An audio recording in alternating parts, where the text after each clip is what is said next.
What stood out to me about the course at University of Huddersfield was that you get to study mental health from the very beginning, and I didn't want to be spending a lot of time covering subjects that weren't useful to me or weren't interesting to me. The facilities on the course are really great. We have the new Daphne Steele building, which has a community flat that we're able to practice in and do exams in, with actors standing in for patients.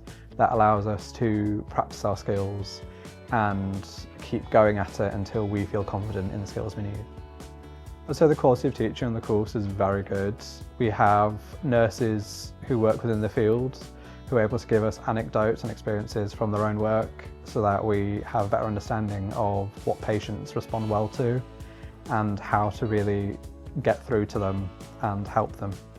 I've had a lot of different experiences on placement during the course. I've had the chance to go into care homes and work with people with dementia in the community. I've had an opportunity to work in forensics, which is working with people who are in prison for crimes and need mental health support. Worked on acute settings in hospitals, and I've also worked in the community with community mental health teams, helping people at home rather than making them go to hospital.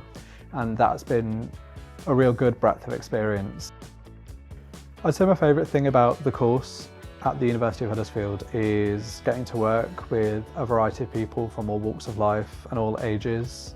It really reflects the variety of people that you'll work with as a nurse in the NHS. You get to work in a variety of settings and have connections to a variety of different places in the community and in hospitals that help you develop the skills, and it's a really rewarding career that you can work in for the rest of your life.